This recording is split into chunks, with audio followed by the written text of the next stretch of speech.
Hi guys, welcome to lesson 7-2. We'll pick up in your book on page 115.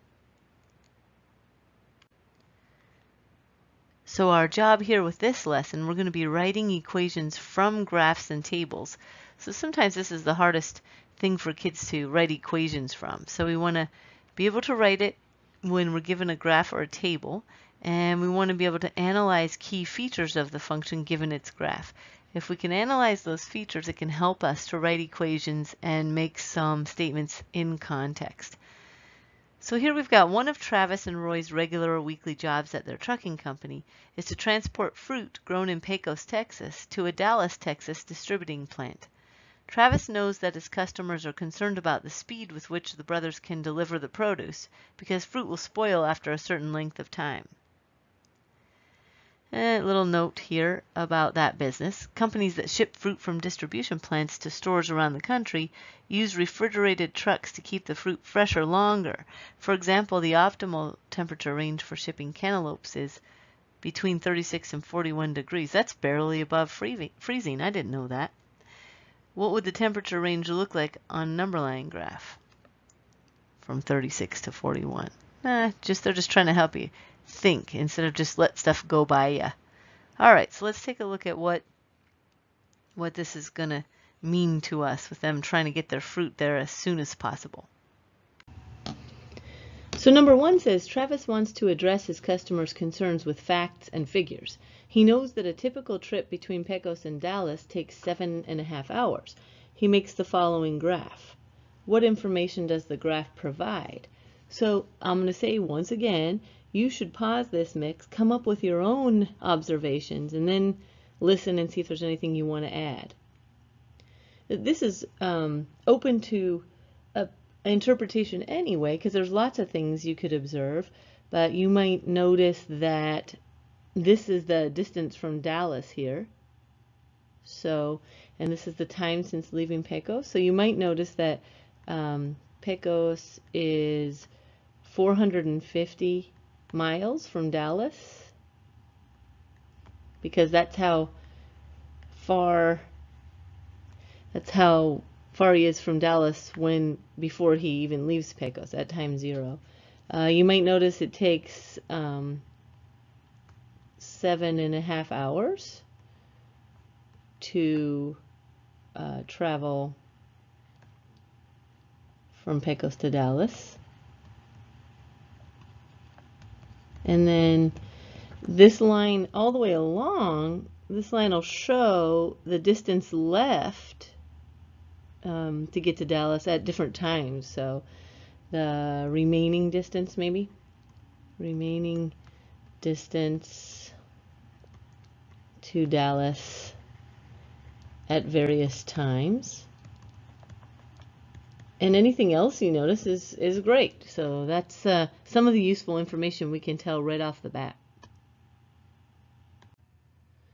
So we're just taking this graph and learning to get all the information we can out of it. So part B says locate the point with coordinates of 3, 270, that would be right here, and label it point A. Describe the information these coordinates provide. It means that after 3 hours of travel, oops, those kind of stuck together, there are 270 miles left to get to Dallas. According to the graph, how many hours will it take Travis to reach Dallas from Pecos? And we kind of talked about that a minute ago. It's going to take him a total of 7.5 hours because that's when the distance to Dallas becomes 0. So that means he's arrived. So you want to be able to take this stuff and talk about it in context. So he's 450 miles away here at the top, and then he travels, and after 1 hour, 2 hours, 3 hours, 4 hours, 7.5 hours, then his distance is 0. So he has arrived at Dallas. So part D says Interstate 20 is the direct route between Pecos and Dallas. Based upon his graph, at what average speed does Travis expect to travel? And then explain how you determined your answer. Well, we know that he travels 450 miles in 7.5 hours. So if I actually divide that, 450 divided by 7.5, I will get 60. So he's going 60 miles per hour. So took the rate of the whole trip and reduced it to find hourly rate. You might have learned that before. It's called a unit rate. You want the denominator to be 1, so 60 miles per 1 hour or 450 miles per 7.5 hours. So then, since we know he's going 60 miles an hour, we can fill this table in here. So we know that first he starts off 450 miles from Dallas, and every hour he goes 60 miles. So hopefully you're not just copying this down, but you are giving it a little thought and coming up with these yourself. But here's how many miles he has left at any given hour. And you probably notice that these are all points on this line. So every single one of these points here that we made are all points on this line here.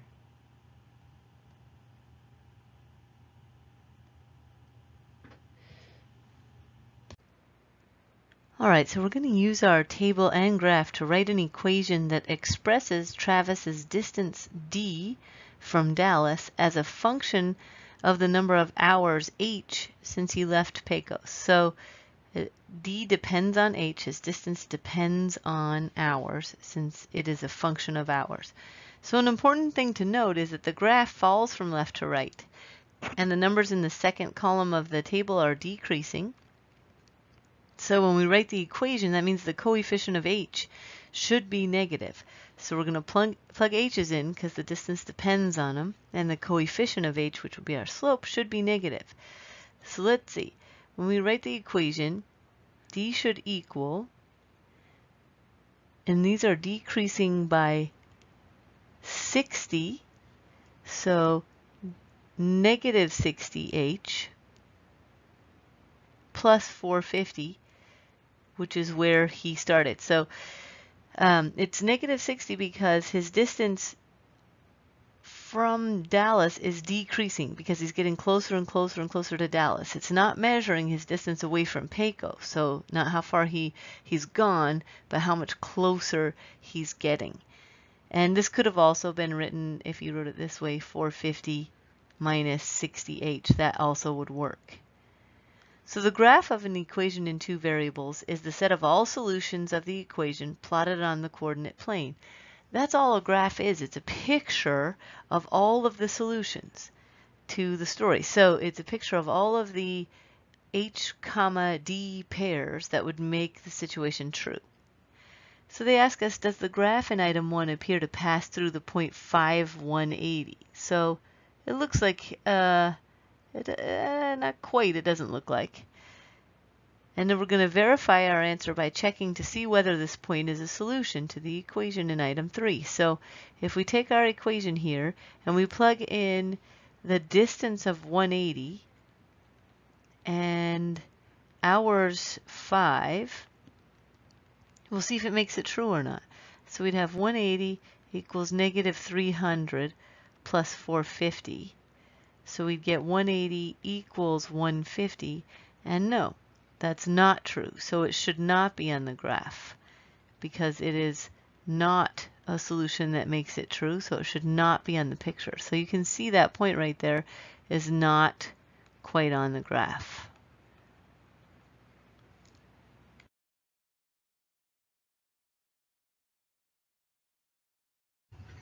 All right, so you are not going to just copy down what I write here. You're going to do a little calculation on your own to make sure you come up with the same thing. But we're supposed to generate 4 more ordered pair solutions to our equation by substituting 1, 5, 8, and 10 for h. So we're going to find 4 different spots on the graph.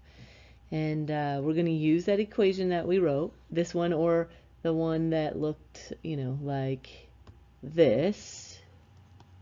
Same thing. Whichever one you like better. And you're going to plug in all of these values for h. So you're going to plug in, first we're going to plug in 1 for h. So you do it yourself and see if you come up with these same ordered pairs. 1 and 390, 5 and 150. You'll have to pause it to do it, obviously. 8 and negative 30. 10 and negative 150. Does each point appear on the graph showing Travis's distance from Dallas? Explain. Well, the negative distances are not on the graph.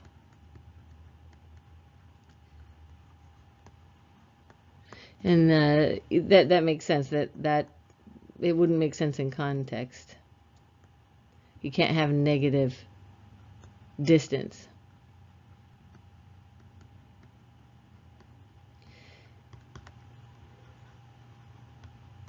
All right.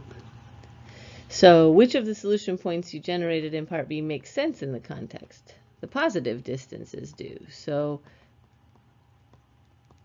the ones that are 1 and 390, 5 and 150, those will both be on the graph and they both make our equation true.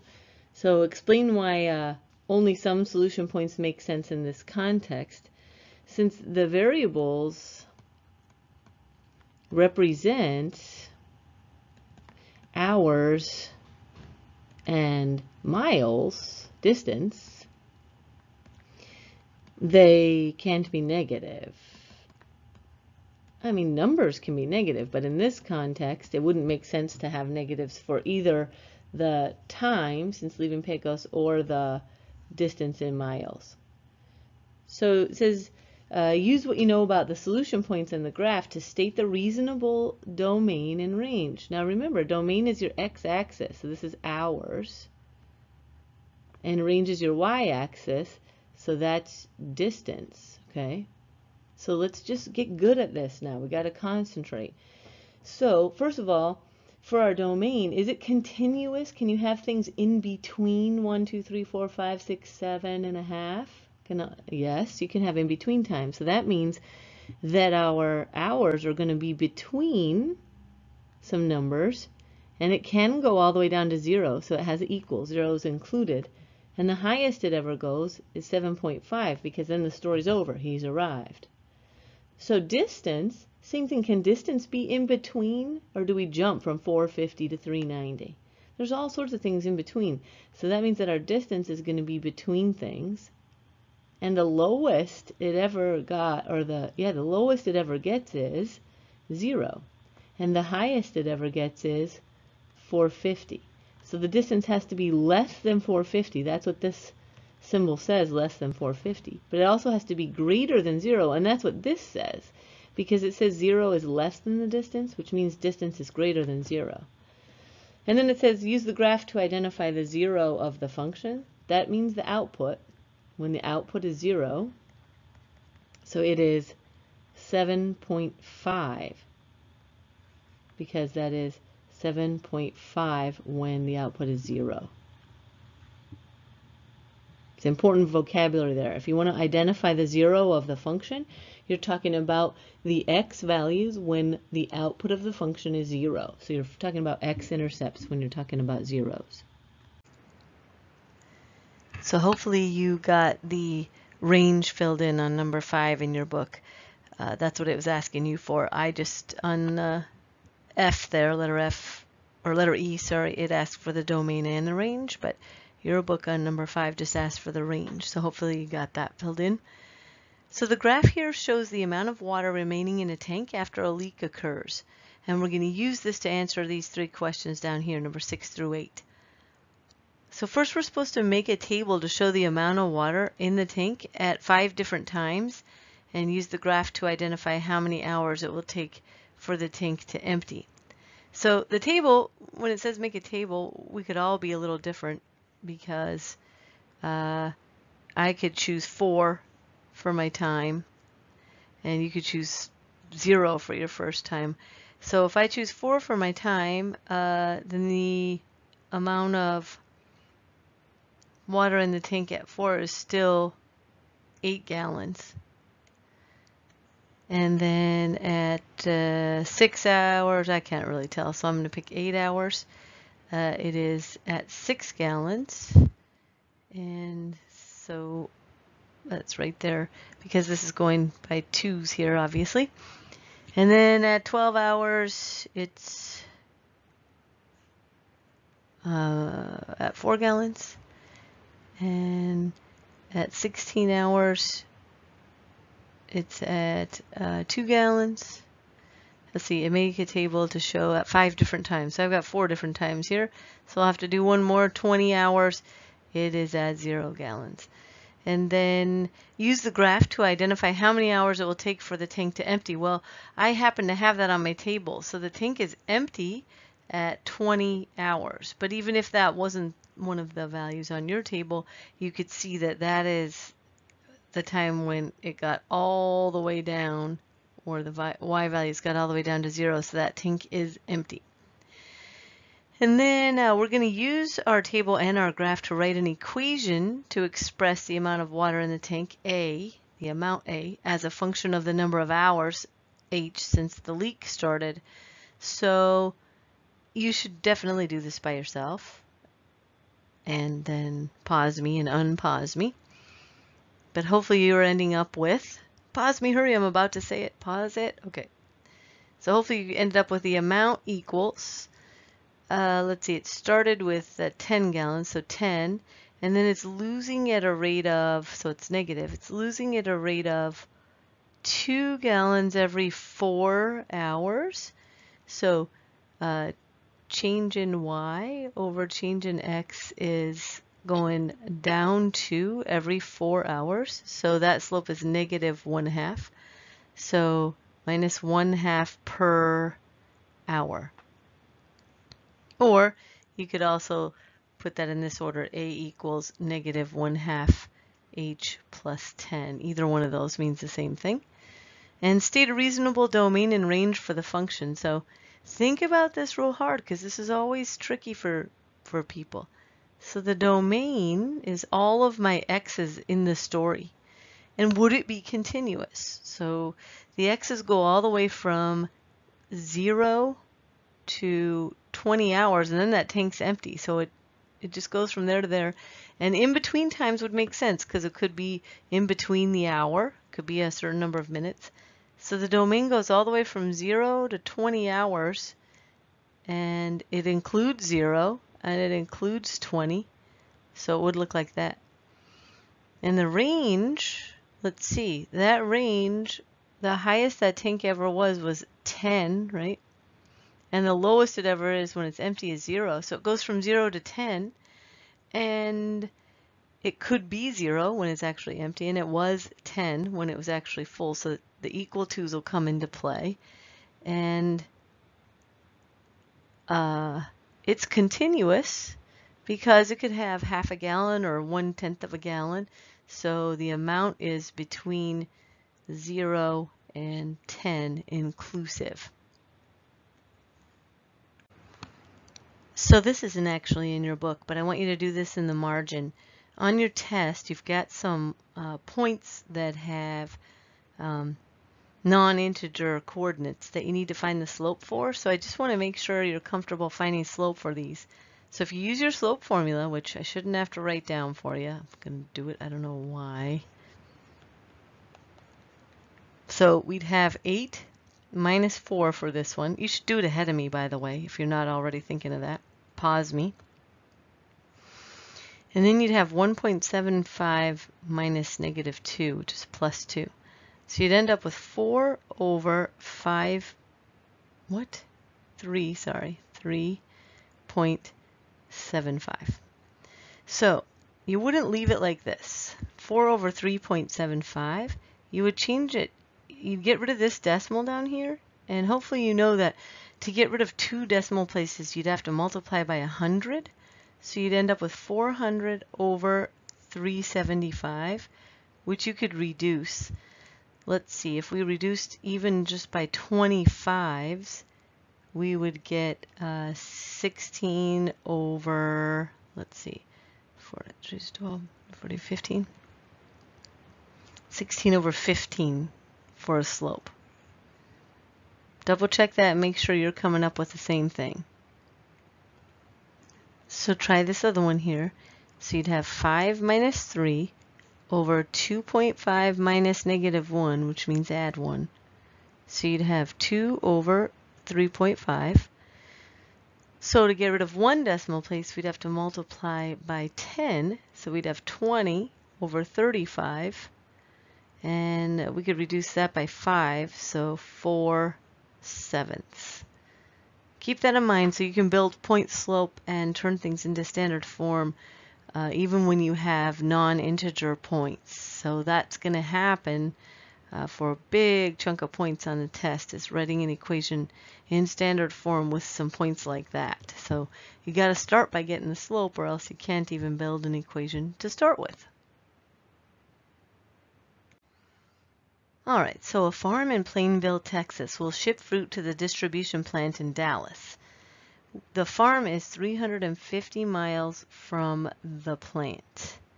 Okay, and the plant is in Dallas. All right, so shipping it from the farm, which is 350 miles away, to the plant in Dallas. So the distance from Dallas, let's see, the table shows part of a trip that Travis and Roy made from the farm to the distribution plant, and their distance from Dallas after leaving Plainville, where the farm was. So after 2 hours, they were 230 miles from Dallas. After 2.5, they were 200 miles. After 3 hours, so on and so on. So we're getting closer and closer to Dallas as they drive towards it. And we're supposed to determine and interpret. So we're going to find out what it is and then say what it means. The rate of change of the data. So the rate of change is the slope, right? So change in y over change in x. So let's see. The output is going down 30. It's going down 30 for every half hour, right? Down 30, so negative 30 for every 0.5 of an hour. So now we just talked about this. We're not going to leave it like that. We're going to call that, we're going to have to multiply this by 10. So we'd, to get rid of that decimal. Or we could divide it. 0.5 goes right into negative 30. Let's look at it both ways. So we'd have negative 300 over 5. And then we could still reduce that. 5 goes in there. It would be negative 60. So there's the slope.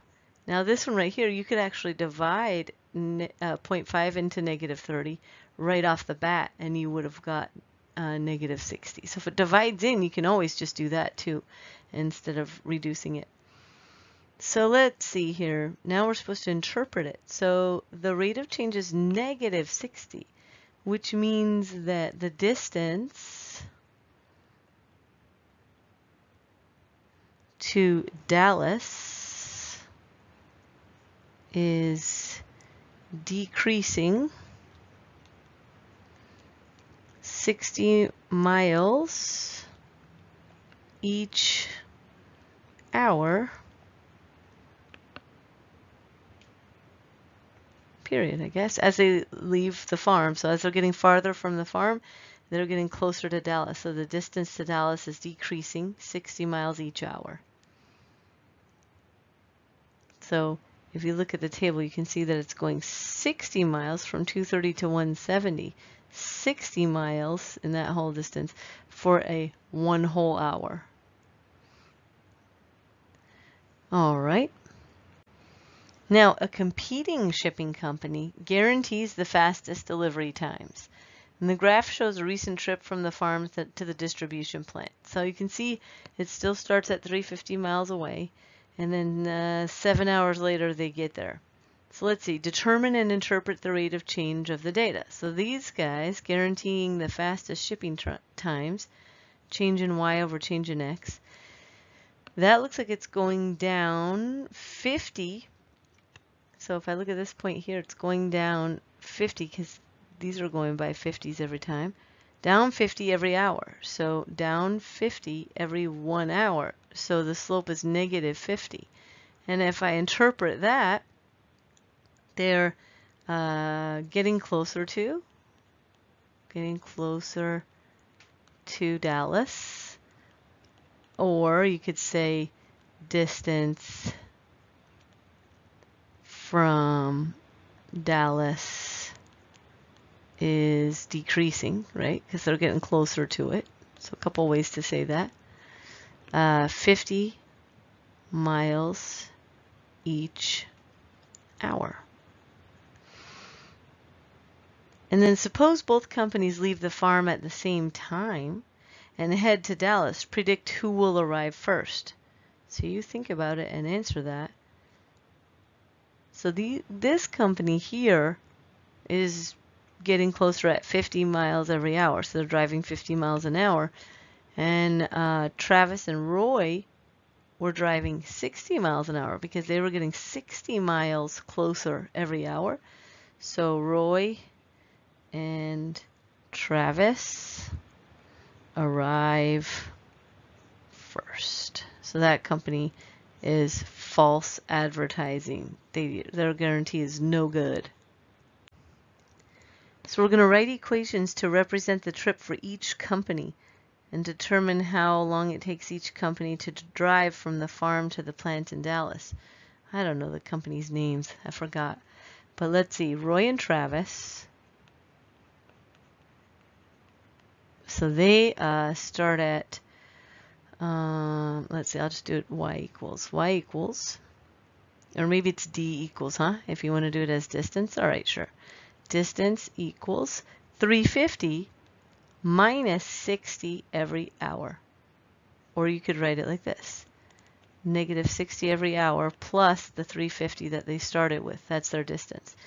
The other guys, I don't know if we knew the name of that company. The other guys, their distance was 350 to begin with, but they only went 50 miles every hour. So their distance from Dallas was going down by 50 because they're getting closer and closer and closer to Dallas. They started 350 miles away, but their distance is decreasing. That could also be written as negative 50 miles every hour plus the 350 that they started when they were far away. So suppose you work at the farm. Write a memo to your supervisor about which trucking company to use and why. It doesn't have to be a memo, but we'll recommend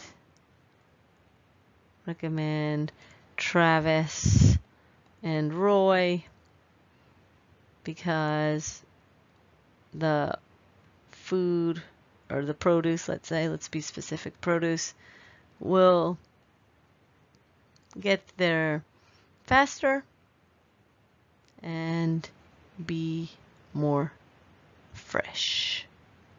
Won't get all rotten and gross. All right. So look there, you made it through another lesson. So I'm just going to beg you. All I can do is say you will understand this at some point, that going back over things and making sure you deeply, deeply understand every concept is what's going to make the tests enjoyable for you so you can show off. So go do whatever it takes and be amazing. See you later.